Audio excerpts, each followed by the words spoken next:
Stephen Antalik, 737 Ridge. I want to commend Mr. Smith for his comments on use of public city vehicles for personal use. I recall going to Wegmans at 6:30 and seeing a city car with MG plates parked there. But that's what I really wish to say is, over the number of years I've attended a series of meetings sponsored by the Administration for Historic Preservation, and people, they're extremely well attended, and what is disseminated is very meaningful, so the troops go home feeling happy. And I don't know how many of them follow up, but over those years, I notice a disconnect between what is offered to the public in terms of intent for historic preservation and what is being done. Going back to Barackle, there could be no real input, but there could have been an opinion made by the city to say it should be preserved, because Christian Esselin and I submitted to the state details on Barackle, and they said it was worthy of the National Register, but nothing happened. The city is quiet on the grain cellar. Nothing was said about demolition of the number 8 Hammer Shop, but also nothing being said about the historic stone house on Apple Butter Road, which a number of people here, especially Bill Shire, was very concerned with in terms of preservation. But also to then propose parking spots on Main Street to violate the Moravian Historic Smithy, which then died because we, the public, resented that potential loss of a historic area. Then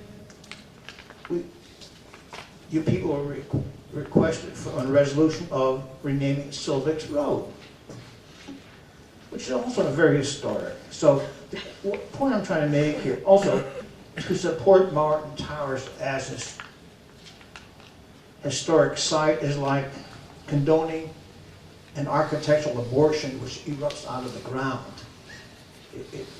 It doesn't fit the bill. But anyway, point. It'd be very good if the city, in its public meetings for historic preservation, were confirmed by its actions. I don't see that happening.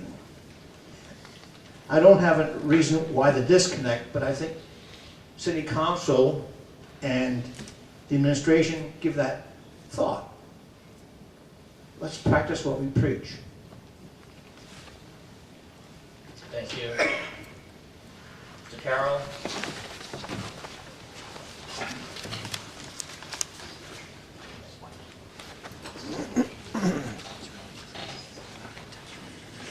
Thomas Carroll, 248 East Union Boulevard. Tax, borrow, and spend. This city does not have a revenue problem. It has a spending problem.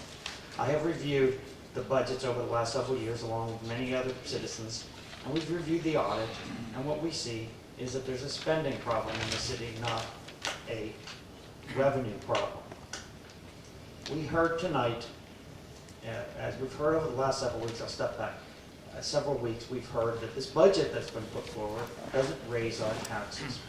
But of course, that's at the expense of a borrowing of $20 million from another agency of the city. And at the same time, laying off workers.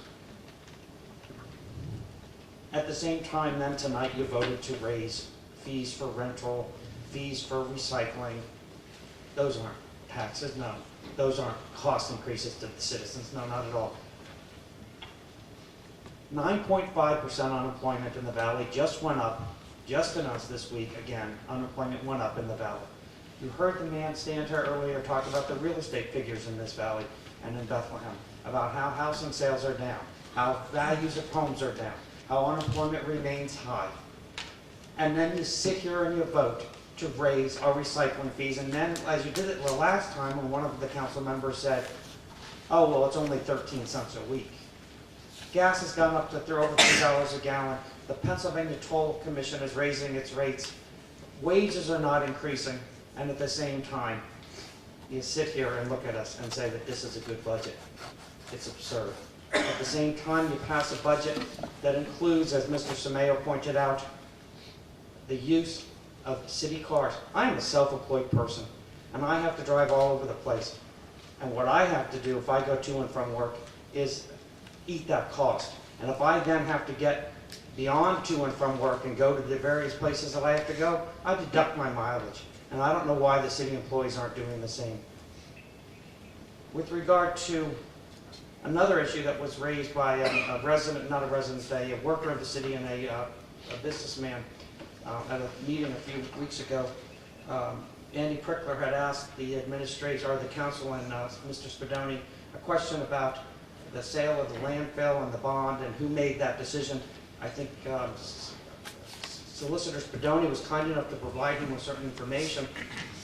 And my review of that information that was provided to him doesn't seem to answer that question. So I'm not asking for a dialogue tonight on that issue, but I would suggest that the simple question that he had asked with regard to who made that decision to make that final payment is not contained in that paperwork, was never provided by the city administration nor the council, and I would ask that just keep that in mind in terms of, I'll readdress that when it's appropriate, but I don't believe that question was properly answered. Thank you.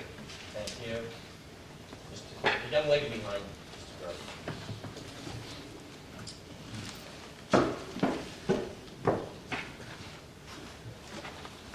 Good evening, everybody. My name is Su Fang. I live at 3218 Martin Drive, Bethlehem. Tonight I'm here. I want to say thank you to Mr. Stoney and all city council members and my friends to support me on the behalf of where I'm live in the Elias Farmer, nearby the Elias Farmer Market. So I'm in the legal battle with them.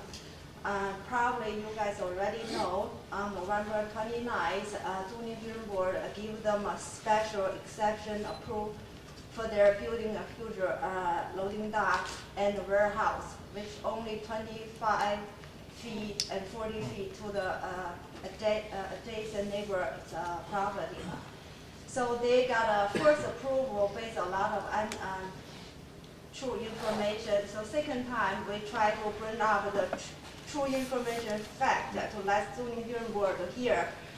The reason they build this loading docks is more than 300% above legal limits. Another thing is 3 loading docks instead of 2. One, they currently have 1. They move from 240 feet and to our property line, now to 40 feet to my property line.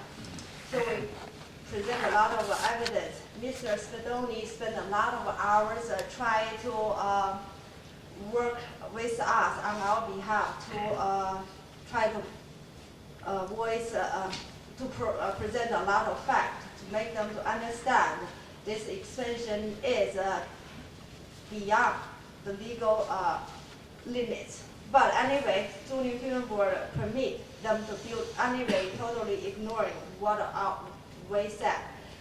The point that I'm here is I feel the city government or city, state, or federal government, the people work there supposed to work the purpose to protect citizens and do everything to improve quality of life. And everywhere I go, I hear a lot of things going on in the country, in the state, and they're doing something for the special interest. And they're pay much attention to those special interests. Because ordinary people like me, it's hard to voice my opinion. And people don't care about quality of life, my quality of life. You know, they just figure out. For example, they said, you bought a big house. I bought a house, which maybe for somebody thinking that I don't deserve that big house.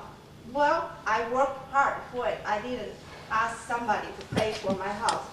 The point is, so they want somebody, they give the permission to let the other business to override my life, to create so much hardship, to let me to fight for my basic right to live there. It makes me upset.